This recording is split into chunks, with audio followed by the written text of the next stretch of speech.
Welcome, everybody, to Perfect Read. We're continuing on, and we even have a special guest joining. So we're really slowly building up week by week. But alongside the three usual, we are joined by Anderzz this week to continue talking about what's going on in the VCT and just overall how we think Valorant has been evolving. So, Anderzz, first of all, welcome. How are you doing? Doing great. Thanks for having me. Awesome. It's always great to have you. And then Komodo and BigTime, how are you two fine gents? Very good, very good. Yeah. Nice to have a guest. It feels like we're professional now. We're a real podcast. Well, I mean, I think we'd have to make sure you can figure out your, phone camera and whatnot. Yeah. Not call emergency services while you're setting up for a podcast. I think that's kind of important. We should be here any minute to help. I mean, listen, that'll get us more views. So, like, if it's at the sacrifice that's the real of you, guest people are waiting for, Yeah.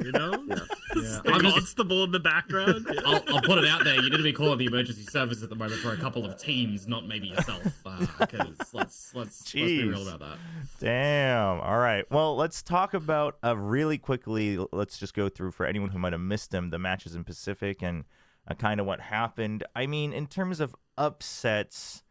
Were there any big upsets? Not really, right? It's all been pretty straightforward. You could say RRQT won. But we had a bunch that were so nearly upsets. There were so many games this week where it looked like something fun was going to happen, and then the favorite team just won anyway. Yeah, the fake comebacks. Yeah, we had a lot of 2-1s this week. That's right. But anyway, PaperX beats GE.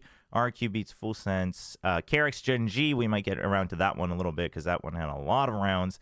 DFM beats Veryl, Nongshim thankfully beats Team Secret, and then T1, of course, beat Zeta. So for Pacific, actually, all the playoff teams are now solidified. It's just a matter of seeding and who gets, especially the first and fourth seed. Those are the big ones.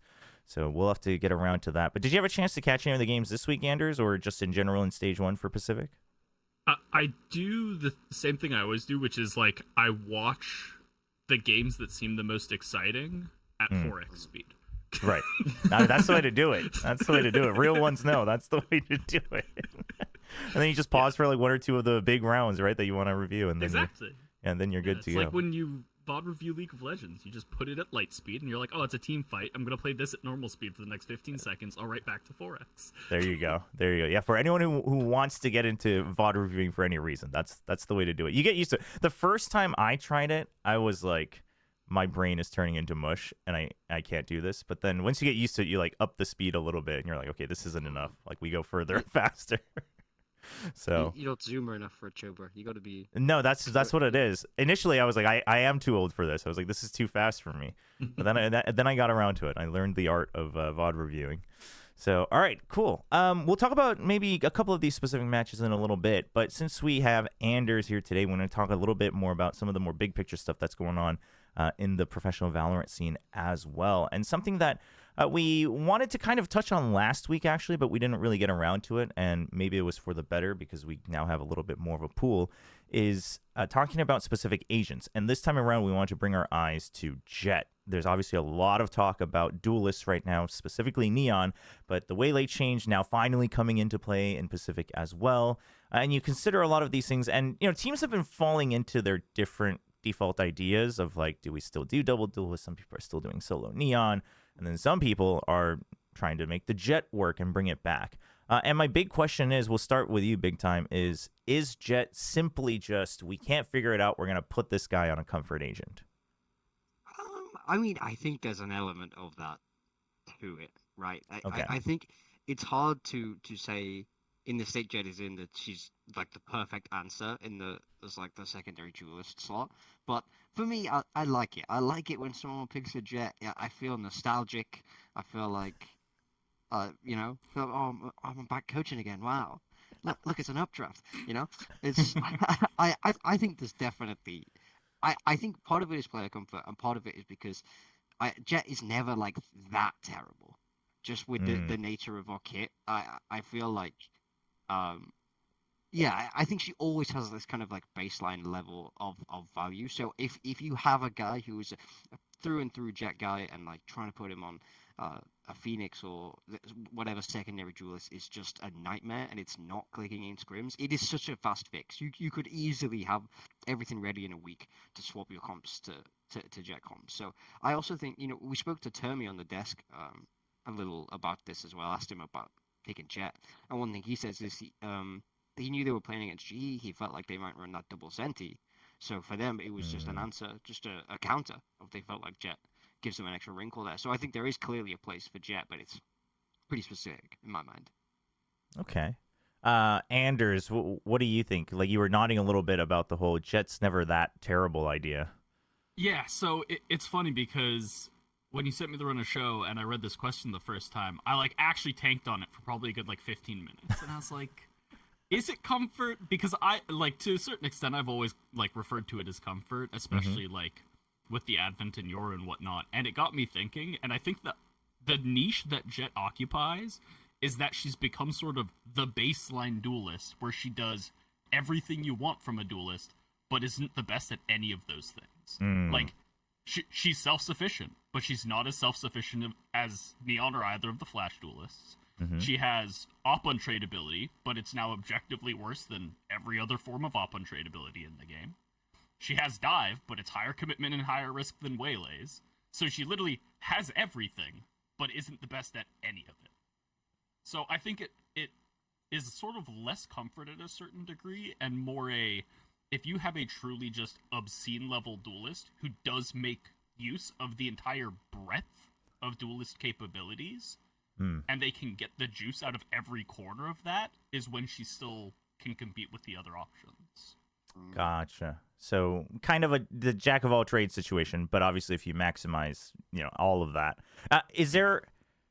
Who is a player that you think deserves that accolade of like, okay, that person I'm cool with playing Jett? It's the mega cop-out answer, but Boss. Okay. Yeah, I should have expected that. Literal lowest hanging fruit, like on the ground levels. You're just picking it up. I think you throw something in there as well, right? Something? Like, he's going okay. back For onto sure, yeah. it. I think the thing with Jett right now, she's a casualty of all of the other agents being nerfed as well, right? I kind of agree with what Anderzz says. It's like a baseline agent right now, but it's not like we're seeing Jett across every single map either. We've got a scenario right now in Valorant where we've actually got like a lot of use cases across the map pool for still having your Neon on near every map, and then you've got your secondary duelist that's kind of either the Jett or the Phoenix. Some teams still looking for like, the Waylay here and there, and then a Raze as well being popular too. So I think you're looking at maps like Breeze. Jett is going to be one of the more common ones. You're looking at a map like Split. Some teams are trying it. You look at a map like Haven. Some teams are trying it. I really think it's just more so a casualty of the heavy nerf towards the Yoru and the big nerf towards Waylay, where we're still seeing some teams play the Waylay where would they have shifted to the Jett earlier on in Pacific specifically had Waylay nerf came in a little bit earlier on because they haven't had time to maybe prep away from it? I think possibly, but I also think it's just, with playoffs on the line for a couple of these teams, it was a bit of falling back to something that you know is comfortable and that you can just slot in with, as BigTime was saying, without really needing much prep. Like a week is all you need to kind of chop and change a little bit to reintegrate a Jett for a lot of these players that have played her in history. Yeah. I think... Anderzz, Oh, go ahead. I've got a question for you. Sorry to hop in. But yeah, so you are like a great strategist, right? Everybody knows. We've seen the content. I Great wouldn't edit, go that far. No. I would. But in a team environment, how do you manage agent comfort? What's your solution? Because in the whole spectrum of things, in my mind, I sit a lot closer to the comfort end, so I find it very easy to put someone on what they're good on. But I'm wondering, from someone with a more strategic mind, how would you approach that if they want to play something that isn't the best in slot? I mean, the answer is that it's always going to be a balance, right? Which, like, it's the classic non-answer, but the way that I've always tried to approach it is that all else being equal, our mentality as a team should be that we do not go into comfort, we go into the theoretically optimal thing. That's under the premise of we should always be aspirational to being the best thing that is possible. And that is quite literally never going to be comfort, that is always going to be the theoretically optimal thing. When you start leaning into comfort, it's when you have to scale back. It's, we want to aspire to be the theoretically best thing we can potentially be doing. Oh, but we're on a time crunch. Oh, but it doesn't necessarily have a synergy with another thing that we have to be on for another agent slot in our comp because of a time crunch. Oh, there was a recent patch and that, like, moves things around and changes the like implications in the short term for this playoffs or whatever. And that's when you start looking at comfort. It's not our baseline is we go to comfort. It's our baseline is we try to do the best thing available, and then we adjust backwards as required by circumstance. That was a much nicer answer than I thought we were going to get, because I was expecting you to just say, well, if you want to win, like, you got to just get better at what's better on paper, right? Also true, but, you know, at the end of the day, like, if we have 2 weeks before we have, like, a do-or-die game in our playoffs to qualify to an international, sure, and my, like, player, for whatever reason, can't play Phoenix to save their life, I'm not going to force it, despite the fact it's like objectively the best thing you can be doing in the game right now. Right. Yeah. There are some hard practical limitations for sure. Something that I was going to bring up before that was I got to imagine that while you guys mentioned Jett, obviously just kind of has all the parts of a duelist, right? But primarily we're seeing a lot of players who are also meant to be their primary OPer, right? Going back to it, as Jett, as obviously the OG, op agent. But in that sense, what do you think the gap is between something like Jett and then I guess, an obvious comparison right now would be something like Chamber, right? Of like, yes, that it's not just 1-for-1 swap. You'd have to consider everything else in the map and whatnot. But is that still good enough to be able to just find that as a replacement and be like, yeah, it's not bad. Like, they might be able to still, win a trophy? Or is it more of a sense of, okay, yeah, you'll get through to, let's say, like playoffs, right? You're definitely going to beat the weaker teams because you have a better player. But if you're playing someone at relative equal level, whoever's playing the Chamber is just going to be able to do more things with the op. And now they have options for other agents that can, do the dive and whatnot a lot better. So Komodo, where do you stand on that in terms of opping specifically with Jett? I mean, it makes sense if you are going to be running a double duelist and maybe you're integrating like still a Chamber alongside it. I think with what we're looking at right now, there's a massive argument for a lot of teams in this current map pool as well to be running Chamber and then having your operator on the Chamber instead of the Jett. You look to a team like T1, for example, and it's something that I want to highlight of theirs, where they've not been forced to show a lot of their map pool at the moment, right? Pearl, Haven, Lotus, and Bind, and they're running Chamber on nearly all of these, right? You look towards the strengths of the current meta, Neon Phoenix, and you're changing it up with the Chamber. The Chamber is there to op and replace what could be integrated into Jett for a couple of these other maps as well, right? So I think it is really what we're seeing right now, two kind of optimal solutions for anyone who's wanting to play operator now that like Yoru is gone and you're not really seeing the Raze ops anymore, or even the Neon ops for that matter. It is the team playing Jett? Jett's the OPer. Is the team playing Chamber? Chamber's the OPer. These are the kind of two lanes at the moment that a lot of teams are falling in towards. Actually, while you were speaking, it dawned on me a different way, because you were mentioning, obviously, if you're playing double duelist plus Chamber. So in a double duelist, then, do you guys think, again, I'm sure it's case by case, but would you rather have Jett be the primary dive, or would you almost always be looking at Jett to kind of be the secondary supporting role in either sense? So even if they're space creating, right? Like, when I say primary dive, I'm talking like they're always going to be the first one in to buy space and time, versus like you can still be a distraction even as a secondary, right? Like, let's say the Neon goes in and then the Jett goes in, and you put up your smoke and then the Neon comes back out to frag. Like, where are you looking at the Jett to be the fragger? Because I look at it and I think before the Neons really started to come out, like a year and a half ago, we really started to reach the epitome of Jett, which was actually the space creating. Like, before Neon really took off, was that, okay, yeah, Jett used to be really cool about dashing in and getting kills, but like in team play, we're seeing, people like, whether it's Ospas or even Buzz, I would say, in Pacific, being able to just say, I'm going to go and I'm going to buy 3 to 5 seconds of time, and then I'm going to peek out with the rest of my team to get kills. So is that the role you would still be looking at, or do you think overall the meta has shifted enough that, maybe sometimes you're looking at the Jett to be doing something different?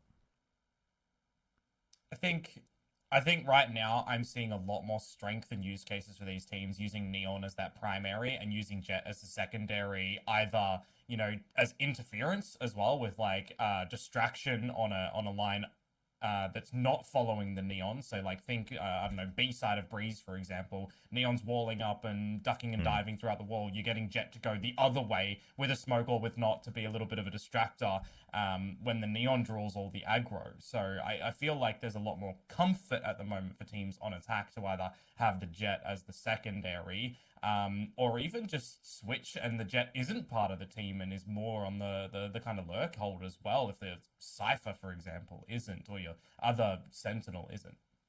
So I have an interesting interpretation of what you just said. I think that there's sort of two ways you can look at it right now, which is a lot of people are having the Jett be the primary space creator when they're running it. Like the Jett Phoenix is the prototypical example. But the example you just used on like Breeze B, I don't think that that is a situation where the Jett is a trade frag. I think that is people archetypally saying, we're going to run 2 space creators, and the 3 people behind them are the trade frags. We are not running a duelist trade frag. Right. So it's I agree with that. Yeah, it's like a bigger It's just split like an then. interesting twist on like the idea of how double duels can be run. It's like, is there the like battle buddies duelist duo, or is it a more like death ball-y, these are 2 simultaneous space creators and the team itself is the follow-up? Right. Yeah. No, that's. I think there's definitely some nuance needed there. Yeah, big time. I was like to say, it reminds me of like BBL pre-Santiago, where they had 5 space creators. They never stopped. Those guys were crazy, you know. So it's nice to see when teams like it's a nice way that we've seen innovation in the double duelist meta. Yeah, I would say. Yeah, it's funny you mentioned that, by the way. I don't think I've ever actually said this, but when I was talking to Nongshim at Santiago about like changing their defaults and stuff, BBL was actually one of the primary examples, because I was like, these guys, like it seems crazy, but the way they take space on the entire map on a tempo it clearly works against certain teams, especially with how teams are trying to react to things like the Neon. So like, I think this is worth looking into, even if there's seem a little bit out there. But yeah, I think I do think what you guys mentioned though, in terms of this is gonna kind of go into the next discussion, I guess, about how do you view that comp, right? Like, is it, because right now it's very easy for everyone to just say, oh, we're in a double duelist meta, but that can mean so many different things depending on the duelists, right? And even with the same duelist, you could be playing it very differently. Like, for instance, I think if the Waylay nerf did not hit as soon, if everyone was playing Neon Waylay, I think even those teams would all have been playing it very differently, because both of them can actually be quite self-sufficient in terms of going in and creating space and buying time. And so then it becomes a question of like, all right, we need to know specifically who's doing what role. So I guess on that note, I want to hear quickly just how everybody like defines a meta. Like, how do you decide what's a meta? Are you more of the, okay, it's like agent specific, et cetera, or are you looking at something a little bit differently? Because I'm currently in a bit of a transitional phase myself on this, where I'm trying to redefine how I view that, and I don't know if I've quite landed on a conclusion yet, but I am kind of curious where you guys stand. Big Time, we'll start with you. I know you're like rolling your eyes trying to think and figure it out. I'm deep in thought on this one. I mean, I think the meta is obviously just defined. I think when I think about past and previous metas, as they come to mind, I go chamber meta, and that's because chamber was absolutely broken. Astra Viper post plant meta is because that was the absolutely broken thing. Teo meta kickoff last year, absolutely broken. So I think the meta is always defined by what is the absolute must pick. So I think in that argument, it has legs to say that we're not in a double duelist meta, because there are teams that aren't running they're not running double duelists and they're managing to get away with it. I think we're still firmly in a Neon meta, in my mind. But yeah, I think the meta is always kind of just defined by what is absolutely busted, what is everybody hating on right now, and like, so yeah, I think it's tough. But then I kind of agree that we are in a double duelist meta, even if people aren't really playing it. So I've kind of talked myself in riddles here, in a way, and it's led me to the answer that maybe a meta is an abstract concept I'll never truly understand, and I need to lie down. Is it an existential crisis? Yeah, we've broken Big Time. He's just gonna be thinking about this the whole time. for me, I think that like your key point of like a meta is predominantly defined by like the best thing that you can be doing is like that point is very spot on. I think that why it then becomes like very confusing is because I think a meta isn't just like, oh, this is the best thing, ergo we're in this meta. It's how does everything coalesce around that best thing? Like right now, we're in a double duelist meta, but not everyone's on double duelist because a lot of people are running the thing that's meant to beat the best thing. And so we're still in a double duelist meta, but how are people moving their parts and pieces around in response to that? Yeah, And that's no, sort that of, makes a lot of sense. that informs a lot more of what's going on. Yeah, and I think I carry on that exact sentiment as well, where it's almost like an 80-20 or a 75-25, where you're going to have the majority of teams running the same either echo comps or one or two pieces interchangeably, like in a double duelist. You're picking and choosing which specifically for the focal point on, is it dive or is it just, explosion? Like, is it trading? Is it just all the different nuances that you have between them? Or in post-point meta, for example, as well, right? Which different agents are you chopping and choosing to do the specific thing? And then you've got the small bucket of teams which are playing a little bit outside of the pool to try and counter that specifically. Majority of the time, it is still the kind of strategic idea of the masses that define the meta. And then a couple of other teams that, will specifically target like anti-meta, for example. And I think one easy team that comes off the top of my head for this one, or maybe specific person, is Frost, right? He's someone that will always try to play the anti-meta to destroy the current meta if he's not aligning to it specifically and go for those counter picks, right? So I think also, like, right now, as funny as it is, this meta, I feel, is just a lull period until the next meta, because we've gone from a very high double duelist, like broken kind of meta into a worser meta now. A bunch of these agents have been nerfed. So I almost feel like we're in the ebb and flow. We're down at the bottom, ready to kind of go back up and see what the next meta might be, if it's not just continuing, the same flavor that the last one was. Phoenix hasn't been nerfed though. It's true. I am curious how long that will take. 55% win Yeah. Yeah. I am. may or I may mean, not be more broken than like any peak meta agent we've ever seen in the history of the game. I mean, it's crazy though, because we talk about that and we've only really seen the adopters though showcase the strengths, and not everyone's massively adopting it, right? We've still got majority Neon, Viper, Omen, and Sky now sneaking up. The thing that blows my mind the most is half of these implementations aren't even good, and he has a 55% win rate. Like, people aren't farming Phoenix ultis. There's like crazy econ inefficiencies, and I'm like, oh, and it's still dunking on everything. Maybe we should play this. Would you put Phoenix on borderline every map in the pool right now? Is there anywhere you swap it up? The only maps where I'm like, this is out of bounds are the ones where his flashes are just like demonstrably bad, where like the map geometry is like, you are never gonna scale to this corner to get the hard 90 flash that you need in order to be effective. And so like the maps that I look at when I talk about that are like, bind is not good.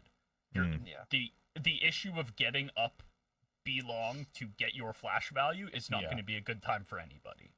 But I think broadly speaking, like, he is the best flash initiator in the game right now. And I'm not misspeaking when I say that. Flash initiator. The roles are just... I think Vitality and Liquid might want to have a word with you on that bind one. I'd like to have a word with Nongshim on it, though, because maybe another kettlefish for another day. Breeze for the Phoenix implementation. Don't get me started on Nongshim. Wait. I can't take any more from this. Hold on. I wanna hear from Anderzz on this though, because I was originally shocked, and then I've grown around to it, and it's not because I'm paid by them. I've actually grown to appreciate it. What do you think about playing Phoenix on Breeze? They're also playing it along with the Harbor as well.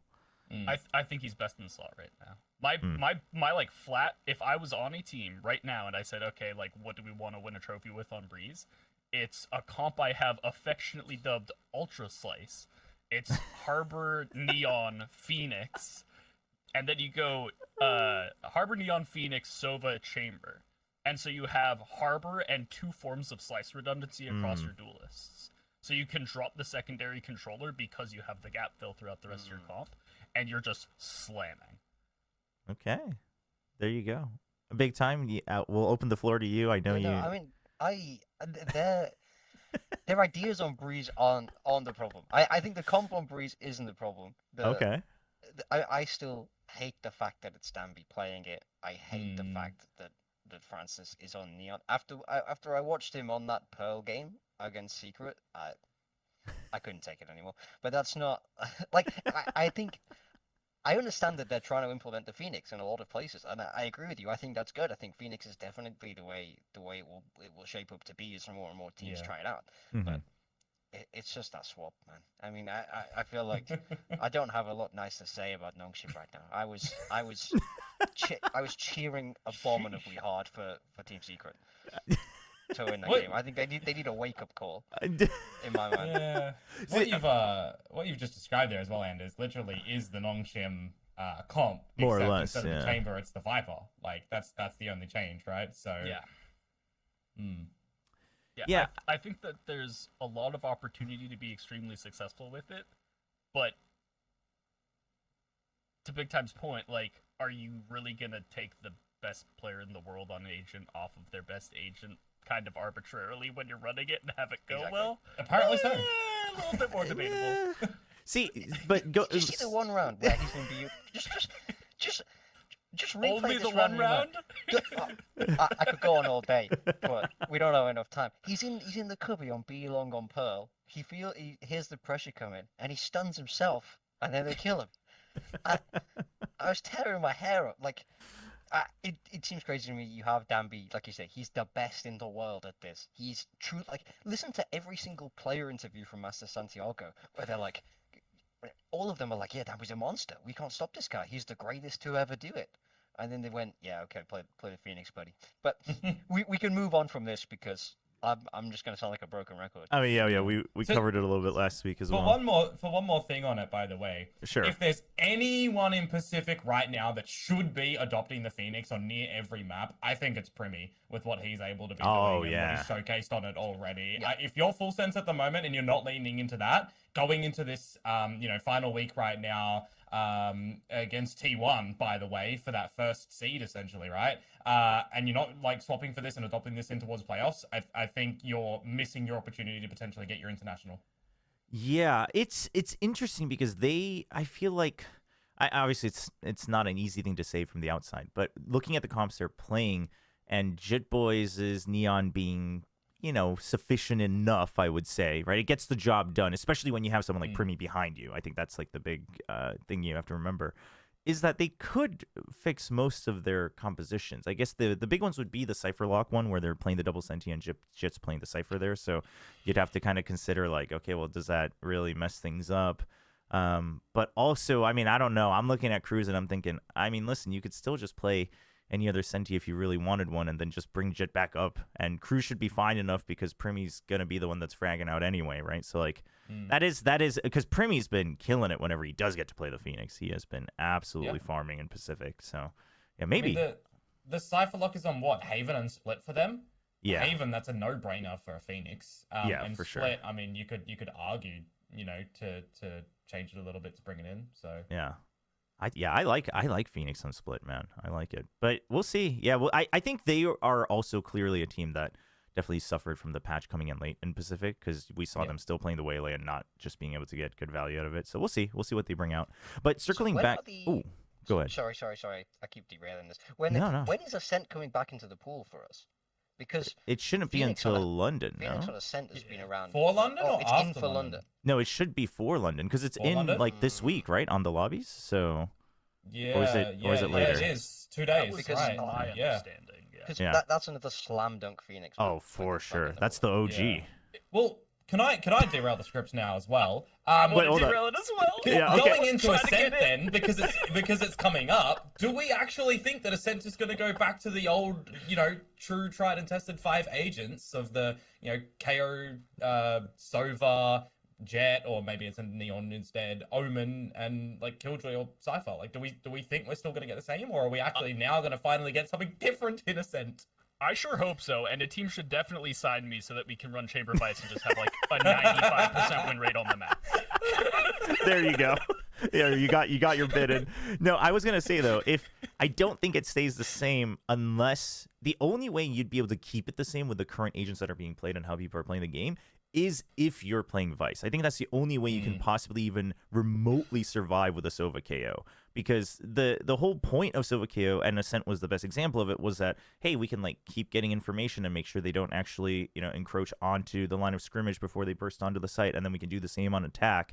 But right now you just don't have that time. And especially on Ascent, I feel like Vice is the only one that could possibly buy you that time as a Sentinel. And then I guess Chamber, depending on if you have like someone who's actually, good with the Chamber and the Op. But if you have that, sure. But if not, like you play Killjoy Sova KO right now, you're getting run over. Like you're not.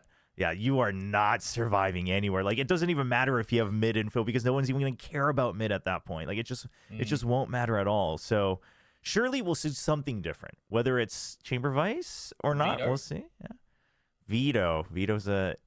Veto's. Listen, I don't want to talk about Veto just because I want Veto to be good. Or let me actually rephrase that. I think Veto is a fine agent. I just think he unfortunately doesn't really. He's in that situation of like, there's so many other things that just do it better right now because of what he offers is not really what you need right now. He doesn't belong to this meta. Is like, there you go.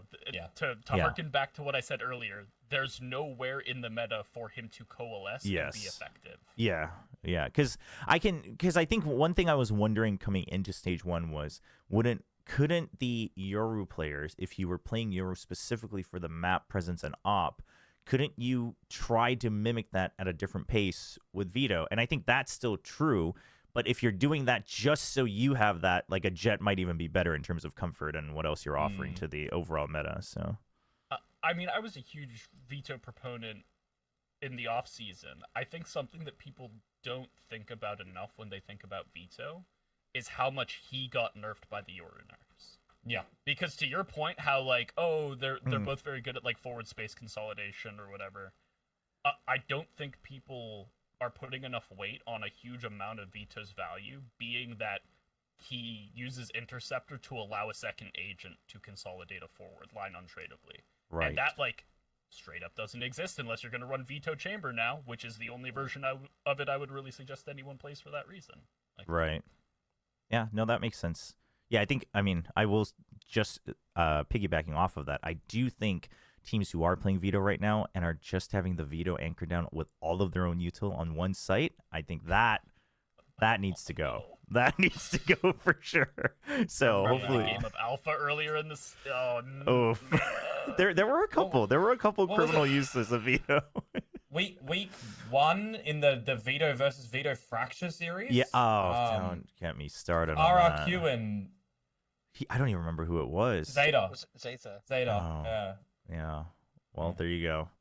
Not the greatest. I think RQ kind of has an okay idea, but they just also didn't really need it, to be honest, in the games they've won. So, all right. You know what? We're gonna talk about something else first before I circle this back. So we've been talking about a lot of different agents, the different metas. Do you think every region is playing a different enough style and meta right now, or is it at the end of the day all kind of similar mishmash? We're still all figuring it out until London type deal. I went full data nerd on this one. I was like, yeah.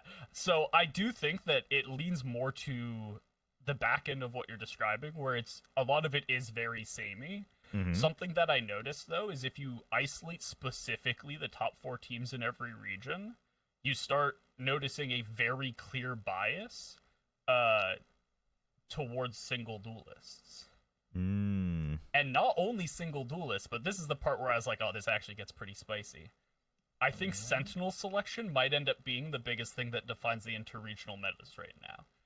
I looked at Vice pick rates in Pacific. Mm-hmm. So Pacific has an 11% pick rate, and it's just shy of like a dead 50-50 when it comes to win rate. Okay. EMEA is a 13% pick rate, and it has a 46% win rate. Americas is at a 34% pick rate, and it is the 6th highest win rate agent in the game for the region. There is a massive disconnect between Americas and the entire rest of the world when it comes to Vice. And it could end up being that we get to London and it's like, oh wait, Americas was wrong, deeply unfortunate. It could go the other way where we get to London and every region cannot keep up because they don't have good enough Vice implementation. Given that the teams that are beating the ever-living daylights out of Americas are currently crew, Vice specialists, I would be inclined to say it's the latter. So if I was other regions, I would maybe wake up a little bit and figure this out. Do you think though that that's because like within the 4 regions as well, we do get a lot more split though over in Americas compared to the rest? Because I know like we have a lot of Vice that still comes over on Lotus, for example, but we don't really have any split adopters. And I looked right on a map by map basis. The like 10 and change percent in EMEA and in Pacific is almost exclusively Lotus pick rate, and the reason Americas is so much higher is because they play it everywhere. There in the other 2 regions, it's like a 9% pick rate on Haven. In Americas, it's a 56% play rate that you're going to see of Vice on Haven. I mean, I definitely think I was surprised actually that not more teams in the other regions outside of Americas weren't playing as much Vice, because I was like, I mean, surely this is something especially with like, okay, regardless of whether you have a great Neon or not, surely with the Yoru being nerfed and everyone wanting to play Neon after Santiago, it's like, well, what are you gonna do? Like, there is an answer, but immediately there isn't really a clear answer to the Vice, because originally the easy answer was Yoru. Was like, okay, we got the Yoru to help kind of balance that out. It just feels like absolutely awful to play, and it's that teams need to get back on Waylay. Or that, yes, Waylay as well. That is true. But the Waylay being nerfed as well, right, was like a situation of like, oh, it feels bad. Yeah, exactly.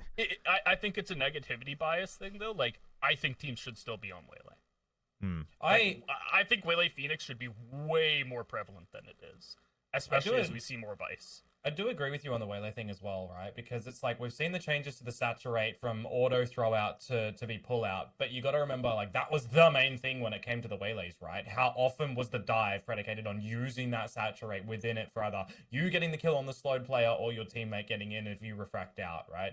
I think if you're going to see the Vice adoption, you're going to probably want to see that come back in as well and disregard the alt line of sorts, the line changes on that. Sure. But I also think, like, stylistically, and I would like to hear probably BigTime to go on this one, the Vice versus the Chamber at the moment, because we've got a lot of people wanting to go Chamber for the op peaks, for the picks there, versus the Vice that feels very stale, bunkered down in your sights. In Pacific, we get a lot more people wanting to go for these challenges and not sit on the site, right? Yeah, I mean, I think I could see a world where Chamber is working. For a lot of these teams, but the Chamber is always predicated on the fact that you have to hit the shot. If you hit the shot, it's never that bad, right? If you hit the shot TP away, it's perfect almost every time. But the problem is it's just not consistent. I think Vice gives you a much more consistent way to approach your playbook and approach the game. But I would put a guy on Chamber if he came to me and he was like, look, I'm the greatest to ever do it. I'm the LeBron James of Chamber. Let me land every shot. So yeah. I'm setting you up here then, ready? Many years ago, BigTime coached a team called Global Esports. They had a Sentinel fella named Texture. They just put him on the wrong Sentinel. Oof. Yeah. You know what? I'd put him on Killjoy again. I stand by it. I stand by it. I mean, hey, at least you're consistent. Okay, let me explain this. I don't think I've ever actually spoken about this. But okay. Ooh. Right? Oh, because the big reason. So we had him on Jett for the first 4 games of the season. We lost them all. Look at his numbers. He was not doing amazing, and it's not his fault. He's obviously a fantastic player. The problem was we were an English-speaking team. His level of English wasn't. He could have conversations and things, but in the game when it gets really messy and he needs to call for util and he has to be the one that you see the most on the duelist station, he had a lot of information to relay. It just felt like it became really hard to support him on that duelist. Just it felt like an English barrier. I knew as soon as he went to Gen G he was going to go crazy because he's a very, very talented player, but for the team it just didn't make sense. So we were like, well, where can we put this guy? So we tried him on the Killjoy because I was like, his aim was fantastic and he was great on an island. So I was like, okay, Texture, you go sit on B site. If they come at you, kill 4 of them.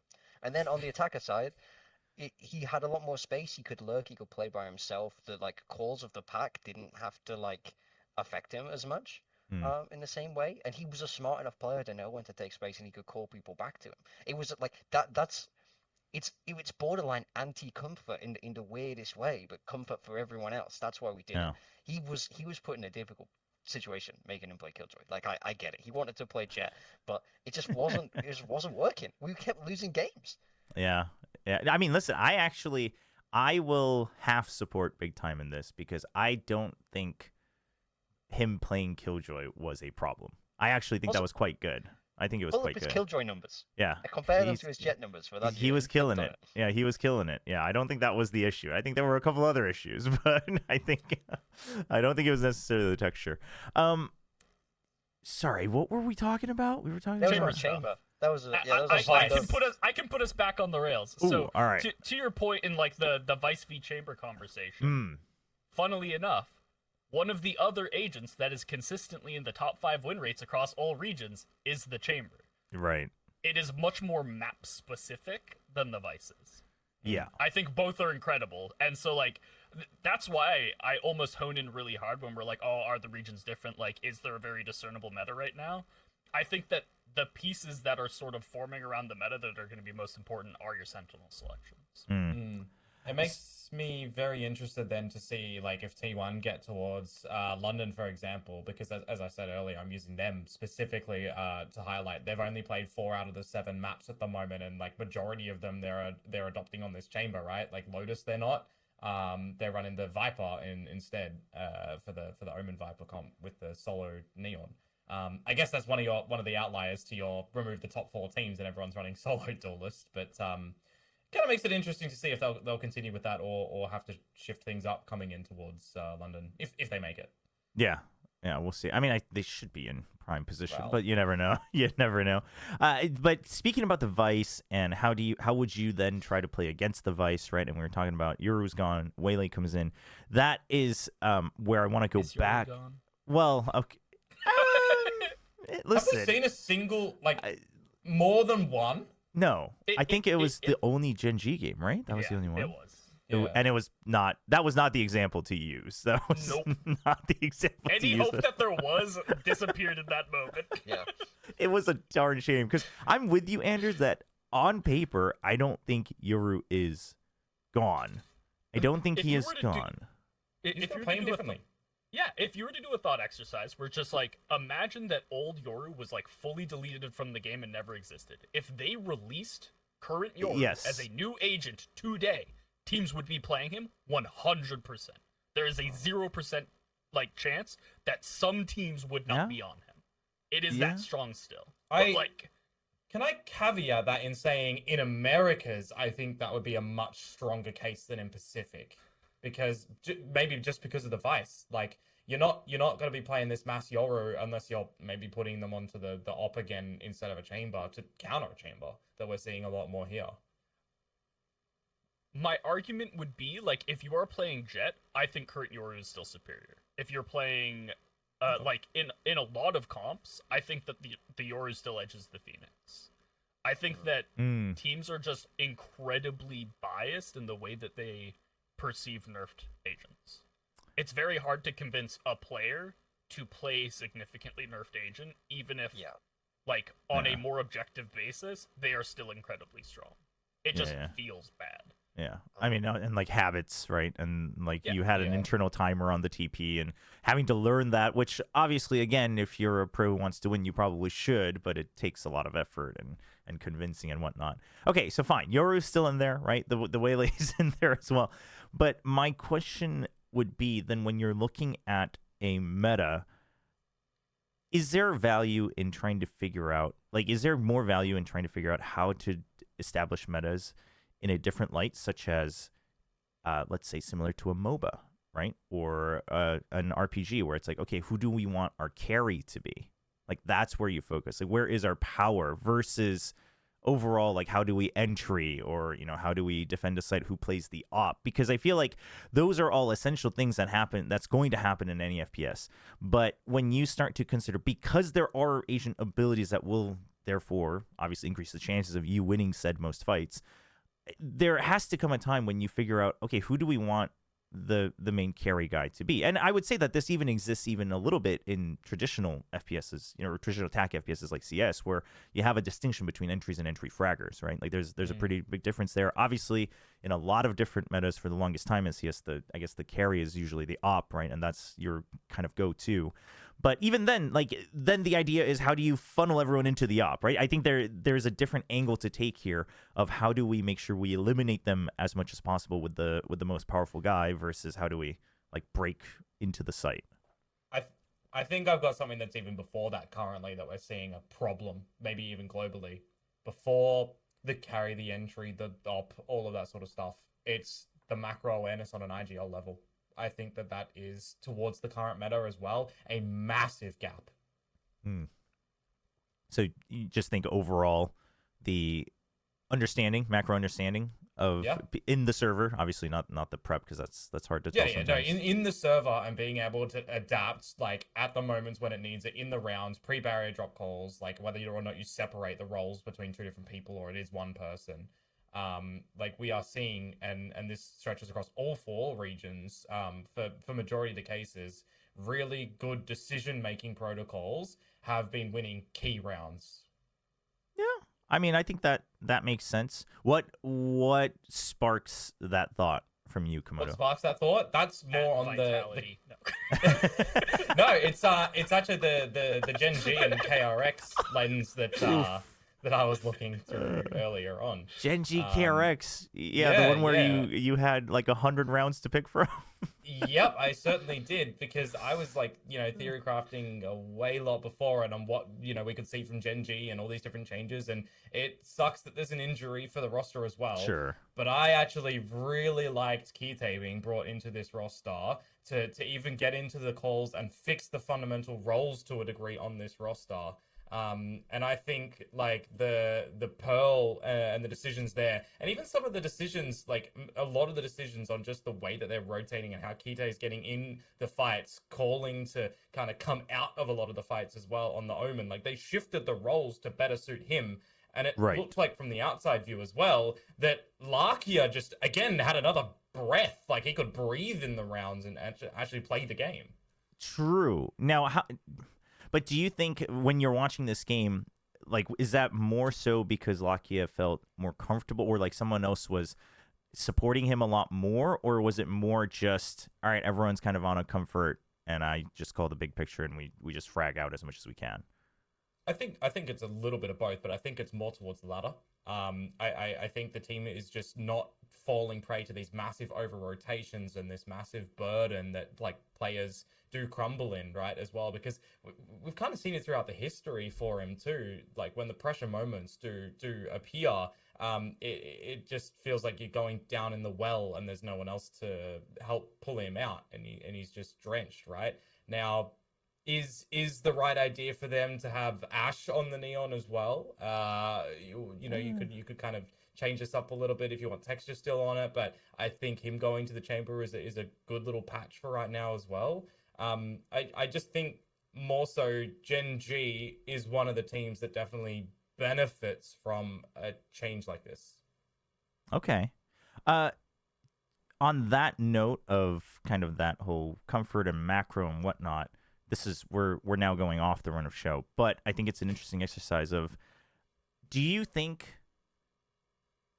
I gotta phrase this carefully because I'm not in this to, shockingly enough, I'm not in this to offend the teams that are currently playing and have professional jobs, but do you think there's not enough effort put in to macro from teams right now because it's just easier to execute, burst, double duelist, whatever? Obviously it's changing now with different sentinels coming in, but overall, because personally, I'm a little bit frustrated by the narrative of, well, the patches ruined the game in the offseason, therefore this is the only thing you can play. It is true up to a point. I think it is absolutely true up to a point, but I don't think that means that therefore macro has to not exist. You know what I mean? And the most we got out of macro at kickoff in Santiago was, well, does the Yoru get enough space before they TP out? I'm like, there's got to be more to this game than that. There's got to be more, whether it's contact play. I'm not saying it's the safest, but if you're trying to beat someone else, other than everyone just saying who can hit faster,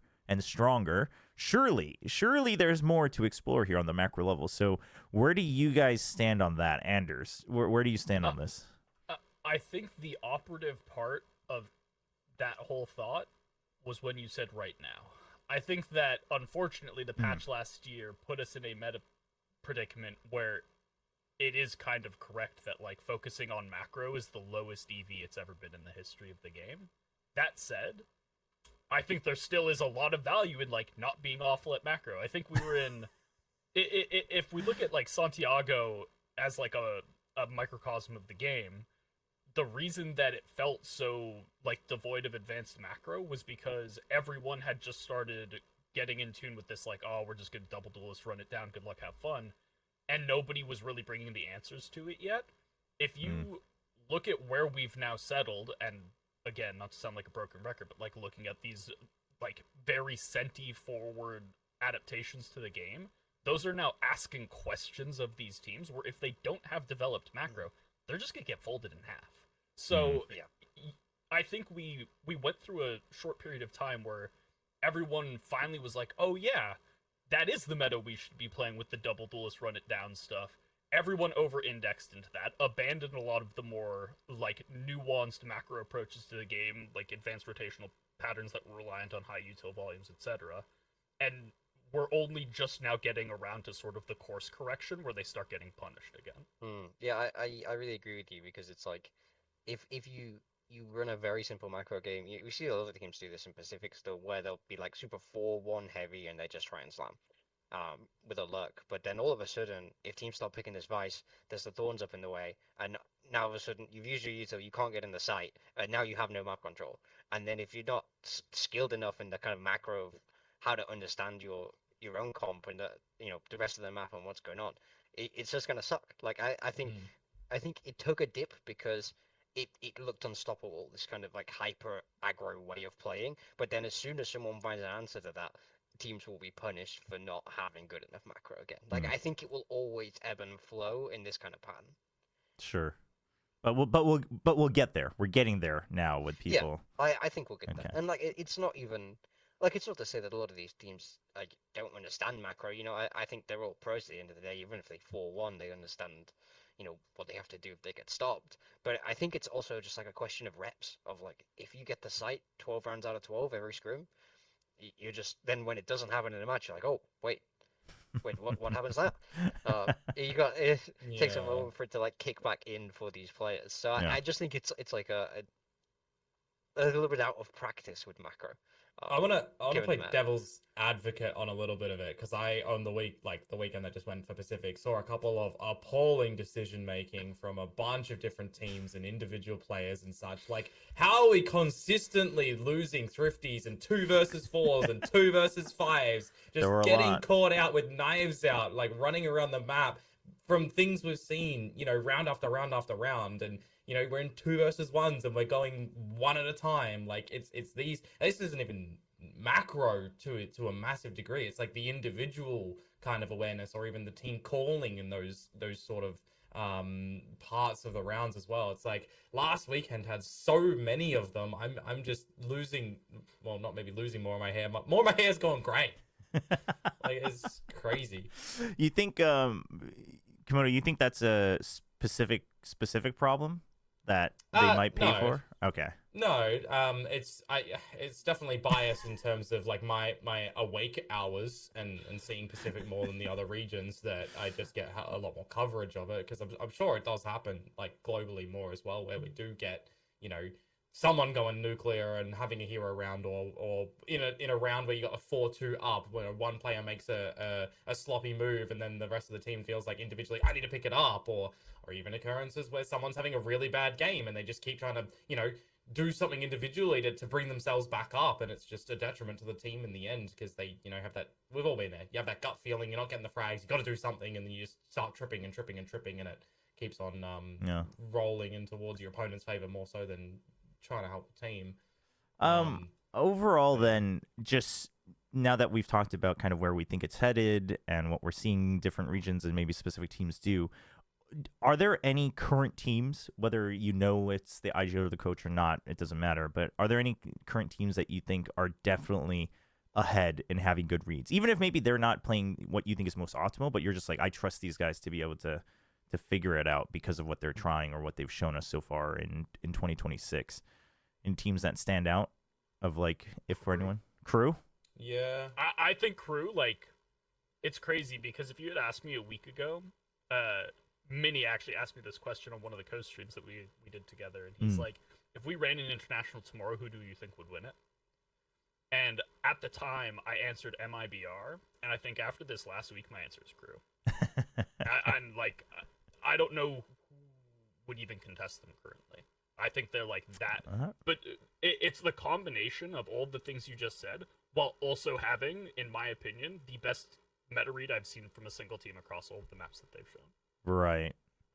Yeah, I mean, they've been looking good. Crew has been looking They're good. spooky. It's Very spooky. And their form's nasty. Yeah, and their the roster looks so good right now as well. It's kind of refreshing.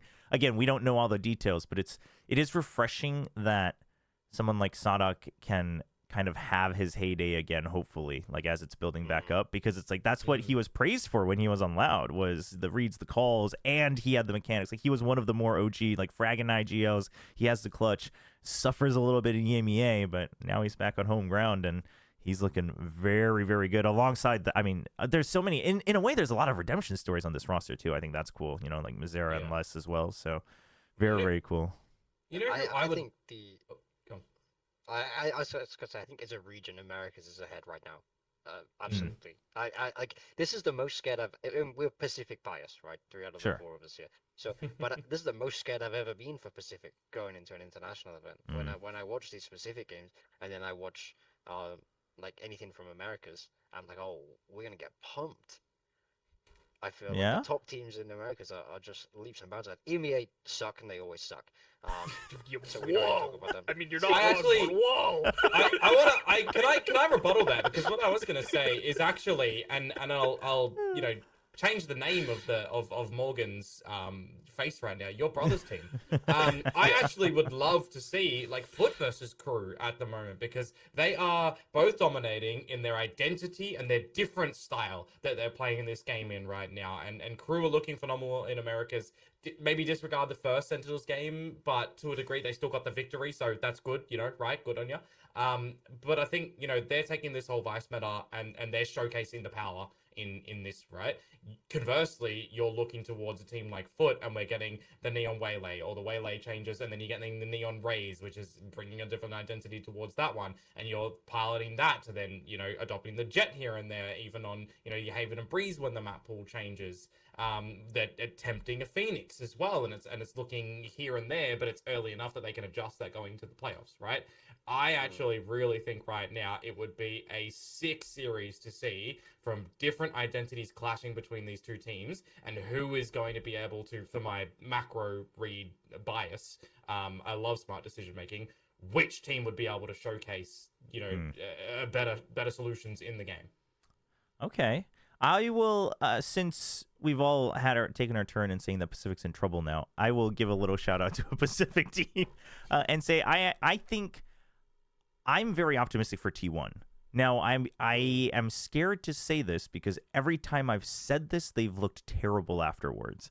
And so every time I get excited for this organization, they disappoint, and then I ditch them, and then they come back out from the ashes. So I don't know, but I do think it's not necessarily that I think they have the best read in the overall meta, if we were to say have a roundtable, but I do think they are now in a position of how do we utilize our players the best. And I think they figured that out from kickoff on to here, because I think most of us agree, regardless of the actual result, like not because of hindsight, but they weren't really playing to their players' strengths in the beginning of the year. Like you could tell that the IGLing was a little bit off, and Munchkin and the rest of the team weren't on the same pages. The players talked about that as well. But, you know, now allowing Isu to really just be that guy who's, you know, on an island but able to carry games with the chamber. You know, you can rely on his sharp shooting. Yeah. Buzz now clearly has that role of I am space creating. Like that is my job. I'm going back to the DRX days of that's all I'm doing. I would say that Meteor's the only one where it's like he still has to kind of redefine himself, because he used to be, you know, the heavy lurker. That's not necessarily the main thing for him anymore. But aside from that, it feels like they've all kind of said, this is your role. We have good enough players to do it, so here's the comps we're running. Now, I guess Are you thinking about the group though as well that they're in? Like, do you think that has given them a lot more space to figure that out? Listen, it's the easiest group in VCT history, so it definitely plays a role. Beating up toddlers is crazy. It is It's one hell of a pretty stage bad. out of them. Yeah, it is pretty Group of bad. life and prosperity. Yeah, but I think they'll do fine even in playoffs. I do think so. Okay. If anything, I would argue that being in that group might have helped them because they can just kind of comfort rep, like, okay, this is how we do this. This is what works, like, etc. So, well, I mean, we'll see. Maybe they get challenged and they start fighting against each other, and we get another banger documentary. Who knows? But So yeah, I think for me, T1 have always looked their best when they were leaning into their individualism. Like, look at their win in Yeah. Bangkok. That was in Teo meta. They were not conforming to Teo meta. Yeah? They did what was great for them. So I think when they have talented enough players, which they do, I think I like that they approach the game in their own way. Sorry, Anderzz, you can go. No. I think an interesting tie-in would be, we just talked about like how it would be interesting to see like a crew versus foot matchup. Mm. The reason I'm not as keen on T1 as I probably otherwise would be is I think that if they were to play against foot, they'd probably get run over. I'm not sure that that's even a game, because I look at what it really comes down to meta read, and like me being the strategic coach that I am, like this is where I start to over-index a little bit. You can't be running Killjoy in this meta. Like, I think it is. If you're chasing trophies, I think it's like actually approaching unplayable territory. I agree on Pearl. I think they are the one team that I'm okay with them playing Killjoy on Lotus still, just because Munchkin has proven time and time again that he knows how to like run that map with the Viper Killjoy. So that I'm willing to, like, even when everyone was playing Vice, they were meta, sticking with though? the True. It's contextual. Not... Like that's yeah, the problem. It's no, that's like, true. It's also Killjoy plus Chamber and single Duelist that they're running, right? Single Neon. So the adjustment for them could be, if they really want to run just the Killjoy, which I agree they probably shouldn't be, it would be leading into the double Duelist as well and just having that Chamber. Well, how would you guys approach Pearl then? Because I think Pearl is a map where, like, people are playing Killjoy because Killjoy naturally fits the map, as in the lane, like street control and art control, right? That's the whole point of it, right? You got this early warning system. So how would you go about approaching Pearl if not for Killjoy? my question would be, is that in the pace of the game currently, what is that early information doing for you? I mean, Because yeah, you're that's never true. going to rotate in time for it to be relevant. This is my problem with it on Haven as well. I'm like, cool, we've got the front C turret. I'm glad we got information that they're going to get C before we can get there. That's really excellent. I think on Pearl, I mean, Chamber Vice still a pretty good you could play call. Vice. That's what I was going to Just say. saying.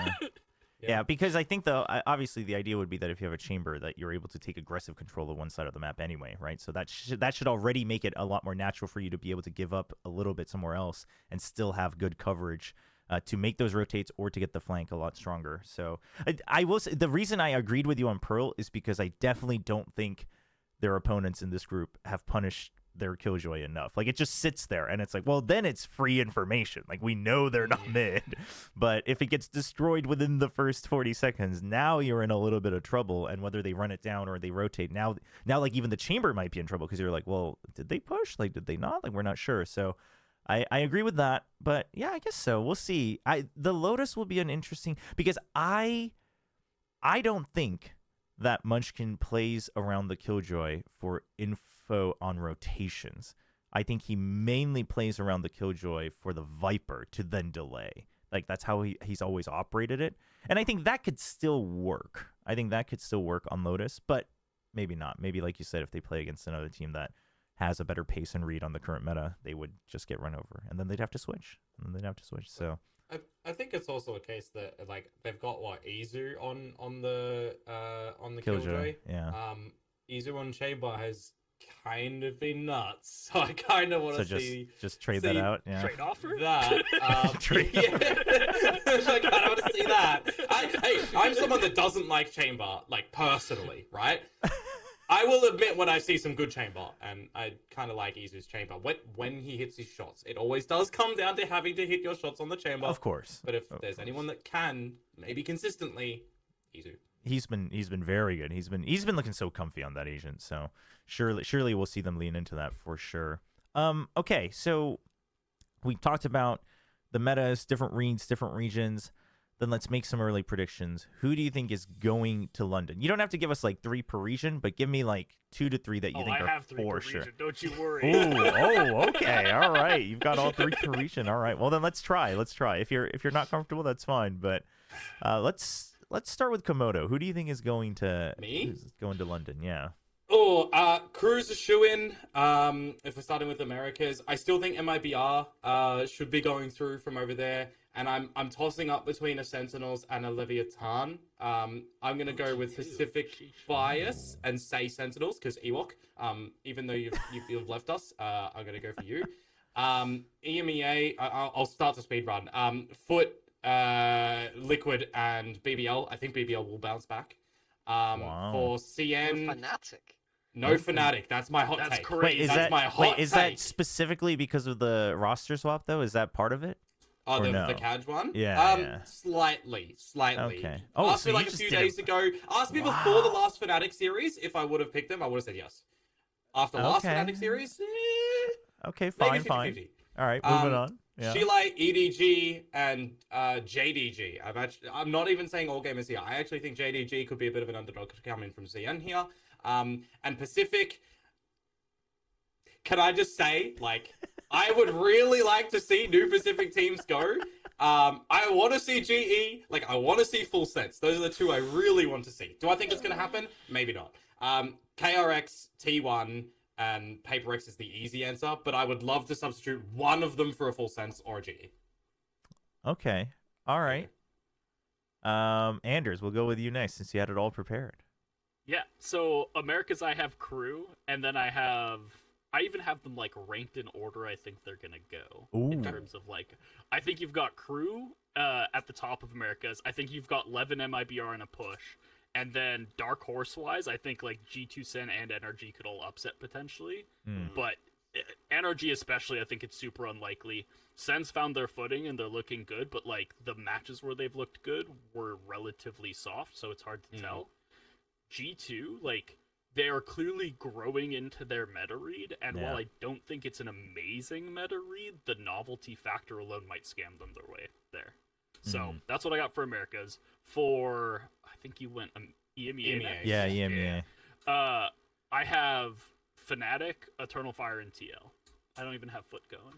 Which is my hot take Eternal of the region. Fire. Okay. Eternal I Fire like are that. scary. Yeah, they're nasty. So this is my take. We get into an actual playoffs bracket. I think that TL is going to have the best novelty. I think Eternal Fire is going to have the best firepower, and I think Fnatic's going to have the best macro. If we have representation from like all 3 of the pillars, those are the 3 teams that go. Foot would be like the best like average of the 3 currently in the region, I think. And like with the Fnatic sub situation, maybe that goes minus Fnatic plus Foot. It's distinctly possible. Sure. For China, it's XLG, AG, DG. Honestly, like, I think that China's enough of a region where like team quality creates such like distinct disparities that like I don't know who really upsets there. Honestly, JDG looks great, but at the same time, like, I think in that a slight vacuum. Yeah. And then in Pacific, I have PaperX, Nongshem, unbiased Nongshem, Wow. and T1. Non shit. I think as soon as okay, since once they drop the breach, tell me that they don't look like they should go. I think they look better than when they had Breach. I don't think Compare they're them to touching the top 3. Who's going to beat them now that they're not on breach? KRX. In a direct head-to-head. I think KRX cooked them. Individual level and macro level. T1 individual level, macro level. PRX and PRX. I can't imagine a world where Nongshim are there in this next one. I truly can't. I mean, that is a good hot take, though. Much crazier things have happened. That Also is true. Also true. Yeah, this is true. Okay. BigTime. Yeah, Oh, you're- yeah, that's. he's I He's been think thrown. I've I stun think locked I'm- him. I've stun I'm- locked him. I am blinded by hate, so I think it's maybe I can't be unbiased in this situation. that's so funny. So, where do we start? Americas. Americas. Yeah, I would go Crew, MIBR, Leviathan, but I Okay. would put G2 in there as a potential just because it's G2. I think the caliber of player there in playoff Valorant always have the chance to run it, to be honest. Hmm. EMEA. Doesn't give that to Nongshim, by the way. Hey, he's just hung up on the damn me not on neon red card blacklisted. That's what it is. No, for sure. And then EMEA, I think Foot, Fnatic, Team Liquid. Team Liquid always make it. It never seems to matter how they actually look like they're always there. Fnatic or Fnatic. And I think we'll just have so much momentum right now. I think they have this kind of aura about them when you watch teams play them, where they just need to hit a couple shots and then the ball is absolutely rolling. And as well, they have that advanced start in the upper bracket. It's one game. Hmm. I think if they use that time well to prep for who they've got, I think they're in. China, I actually haven't really watched any China, so I can't really speak on it, Sure. as much, but I would imagine I imagine it's what you said, Anders. What was it? EDG, XLG, AG? Yeah. Yeah, I think, I mean, they're always consistently, EDG especially, always going to be the top of the region, and I think it's like you said, I think it's impossible to upset them. I think they have too much aura and power within China to never make it. And then Pacific, yeah, I think I would go TRX, KRX, T1, realistically. But then even then, like, Aura, Kiwara, if they find form, they could be a fourth. I've been Yeah. kind of hating on them a little bit because I don't think they look that good, or certainly not as good as they did last year. Mm. But they upset Full Sense, and I think I'd love to see Full Sense go, but they just scream of inexperience everywhere. They just have these games where they just hard crumble, and I'd love to see them go because their ceiling is so high, but their floor is so low, and that's what's scary. Yeah. I would have wanted them to go to Santiago if they went somewhere. Yeah. Just let Primi in the, like, Yep. everyone's just sending it meta, just let them run it down. That's Yep. where I would Yeah. have wanted them to go. Would have been sick, actually. Would have loved to see that. All right. I think America's for me, Crew for sure, and then Leviathan, and I am split between MIBR and G2. Okay. But yeah, it's kind of the same vein of if G2 can push through far enough, then I think, yeah, like with the consistency and everything. But obviously MIBR, I mean, they've looked good for the most part coming into stage one. Going over to EMEA, I think Fnatic, Team Liquid. I can't make up my mind. I think just it's Who's in between? Who's Huh? in for between? sure. it's between Eternal Fire and Foot, but Eternal Fire I think is the go-to for sure, given how they've looked. I mean, they've looked amazing, and I think what I like about EF is that they play their own game. Like, they play their own game and they're very confident in it, which I think, especially in a region like EMEA, actually counts for a lot. But it's just one of those things of like, man, do they have what it takes to push all the way through though, right? Like in terms of the experience, etc. But I mean, hey, if they were able to get the wins, I'll give it to EF. I'll join that boat. I'll give it to EF. So Fnatic, TL, EF.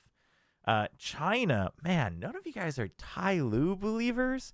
Damn. We already have the bracket out, remember? No. For CN. And Yeah. that's what's like kind of given me. You don't think why Tai Lu I has go a shot JDG. in this Well, bracket? it's a player quality thing for me, and also I have a little bit of bias where it's also like I want these teams to go because I don't believe anyone else does anything once they get there. That is fair. That is fair. Your list is by far the best that China could send. Yeah. But I'm going to go with Tai Lu, XLG, EDG. Not necessarily in that order, but yeah, I'm going to give Tai Lu a little punt there. And then for Pacific, I think T1, Paper X, and then I am scared to do this, but I will put in Nongshim. Hell Over yeah. KRX. Not Yeah. alone! Over KRX. Wow. It's crazy how I I think it's very crazy how many KRX doubters I guess we still No, have. but it's not- No. So- I mean like out of everybody, right? How many doubters that we still have, even though they're 4-0 up, they came third at the last international. They've technically become stronger with their role shifts, and Bane's IGLing has been getting better. And we all are just like, think that there's 3 more teams that will top them. Okay, but I think it really comes down to, I think KRX is still in a world where they're really they are back to 5th, 6th place DRX is how I feel. Like they're very solid. Their base defaults are very good. Their base understanding of macro is solid. But I would argue that Bane's mid-rounding and the overall team's mid-rounding and adjustment still, like, it's their prep and their player quality that gets them there. But I think when push comes to shove, you're in a do-or-die match. I'm expecting, I mean, for one, like, PaperX and T1, that's the reason I put them above, right? And I think most people can agree with that, of like, okay, these guys are going to outshine these guys if it's a do-or-die moment.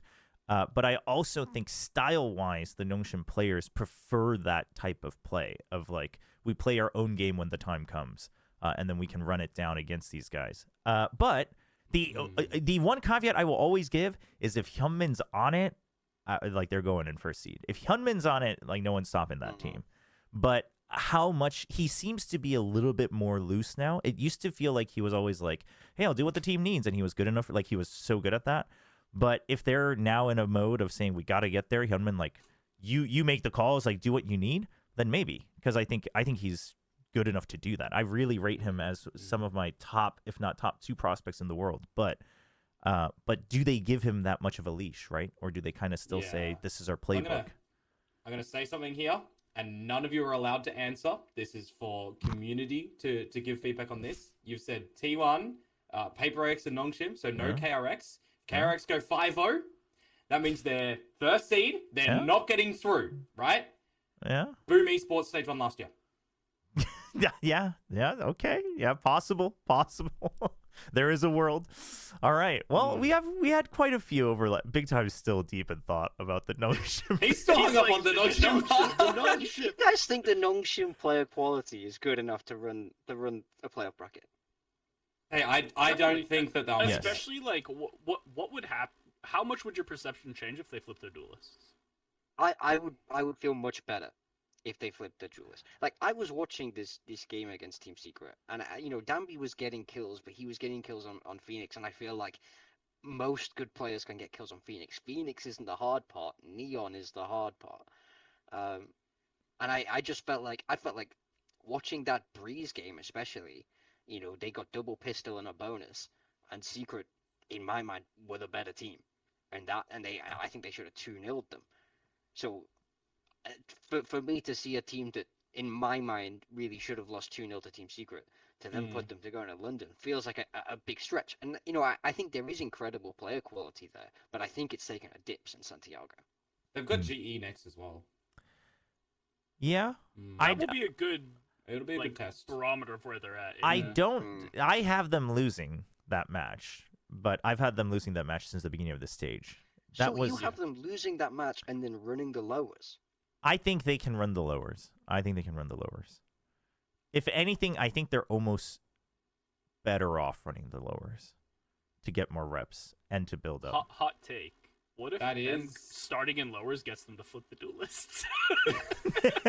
Yeah. This is why They're like, all right, emergency button. Mega Mind, we've solved it. Just pressure them enough that they're forced to make the right decision. Easy. Oh man. So, Anderzz, does it change for you if they flip the duelist? Are you even higher on them if they flip the duelist? But you still have them going even if it's Francis on the Neon still. Maybe I'm super coping. Mine is under the premise that they switch the duelists, because I don't think a team that is genuinely pursuing an international doesn't pull that fire alarm. Yeah. Do you Maybe think I'm wrong. Do you think that they would do it going into this global esports game, or do you think that they'll reserve that for the If playoffs? I was them, it depends on how. Like, I would be doing it in scrims already, Right. and if our scrims are like, oh wow, we've flipped the lever, we're cracked again, then I would intentionally hide it and save it for playoff. For sure. Yeah.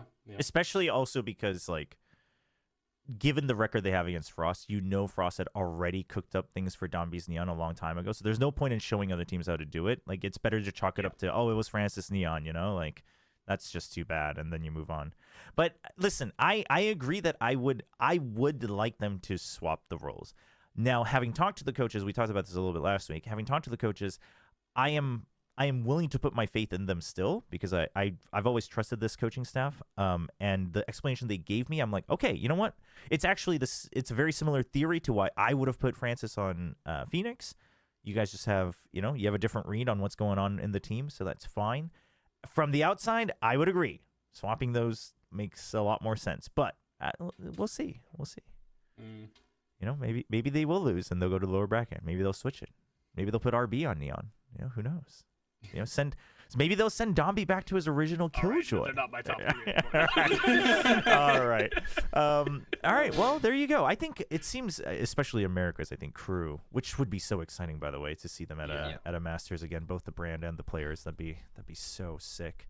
But that's gonna be it for the most part. Now, before we wrap up, each week we all have our personal picks of the week. Just someone, some team, some player, whatever that you want to give a little shout out and a highlight to. And BigTime, we'll start with you on this one. Yeah, the one that I liked. I think I liked it on paper, and I think it was really fun to see, and that was Zeta's Haven with the Harbor. I'd not seen a Harbor comp run on Haven before, and I get it. Like, I thought it was a really interesting thing for them to try, as a sort of flavor of what we would see with the Viper, the Fast Flood. And I feel like they had good strats and they had good ideas behind it. I just think that the player quality isn't there. But I always respect it if a team is going to go out swinging and play something that we really don't see. So shout out to them for giving it a go. I liked it. Maybe I think if you put that comp on a very sharp team with a crazy IGL, I think it could do something. Okay. All right. Komodo? I'm gonna do some negative shout outs because, as I highlighted earlier, we've got like so much that is just in the tomfoolery department over this weekend. All right. RB never harbor ulting on Breeze on defensive side. That's one thing. The amount of 2v4s and 2 versus 5s that got Varel, that's another thing there. Hyunmin was sick during the whole KRX series, and they still came out in the end as well. So I guess that's a positive. That's a positive. And I think if I am to take an actual positive, I hope that Kite got a lot out of that series for Gen G, and if he's back into tier 2, still as the leader of that team, that he can really, keep on going and potentially get back into tier 1 now, because I think that I was really liking what I was seeing, even if it didn't result in Gen G getting the win. Yeah, Kite's a good shout, I think. Also, just, being able to step in and do your part and even have a couple of shining moments at the end there, like growing into it. That's a hero play right there for Kite, for sure. Anderzz, what about you? I've got 2. The first one is like just super nerdy and less of an actual shout out, and it's G2's Harbor specifically on Pearl. Because I kid you not, you could take that Pearl and inside of that singular map, teach a masterclass on how to use good Harbor ultis. They used 4 ultis on the map. Each of them was a completely different archetype, and it was perfect. Like, actually, like, theoretically perfect. They had an exec one, a post-plant one, a retake one, and an anti-exec one. And each of them is, like, utterly impeccable. I was actually mind-blown watching it. I was like, I have never seen Harbor ultis this good in isolation, let alone all from the same team with one map. It was disgusting. My other shout out is to fellow coach Stacker and one of my boys Veer, and more broadly Cloud9, for not allowing themselves to fall further into the death spiral, try to adjust in ways that were like reasonable and creative, and finally getting it up on the board. You love to see the boys succeed. Yeah, big dub too. Big dub against MIBR. Huge dub. Yeah, very big dub. So made America's actually interesting. Yeah, exactly. Honestly, I mean, interesting, like 2 14-12s. I mean, listen. Interesting in terms of like tiebreakers are kind of jank now. Exactly. Yeah, result wise. Yeah. No, it's funny because I was thinking about giving C9 my shout out, but there you go. You gave it to him. So mine is going to be. I know how this is going to sound, but I genuinely mean it. Mine's going to be Team Secret. And the reason is because I actually do think that they had really good anti-prepped. If you look at the way, especially on Breeze, to the point where, in fact, because I had to watch this back because I was working a different event, but I remember thinking in the first half, like, damn, like Team Secret actually came prepped, even if they weren't able to pull it through every time. Like they knew exactly what the B setup was every time. They knew how to try to punish it. I mean, sure, in the later part of the half, X-Rust goes crazy and gets a 4K. Like, what do you do about that? But and then in the second half, I forget, was it the pistol or was it afterwards?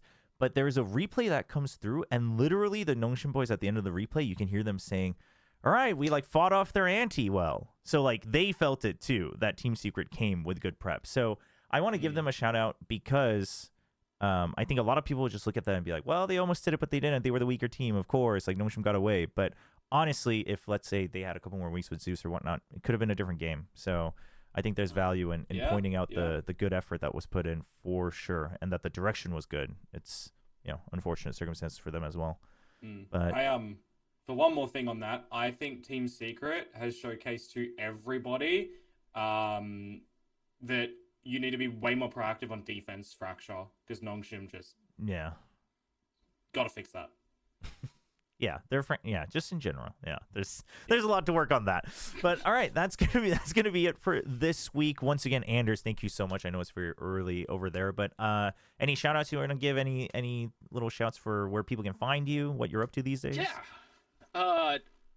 Being the unemployed strategic coach that I am, you can find me on Twitter. I'm doing co-streams of America's in EMEA. I make a bunch of playbooks for Premiere on my Patreon. It's all just Anderzz TV. That's basically everywhere you can find me for now. Awesome. Yeah, for sure. If you all are wondering where else, I definitely recommend tuning in to the co-streams and even the playbook as well. Of course, for Komodo and BigTime, Komodo, you'll be co-streaming again on the weekends, I assume. BigTime, you'll presumably be working on the official broadcast. Working is a loose term here, but Yes, watch parties will happen. Everybody get ready for the Friday games of who goes last in the group.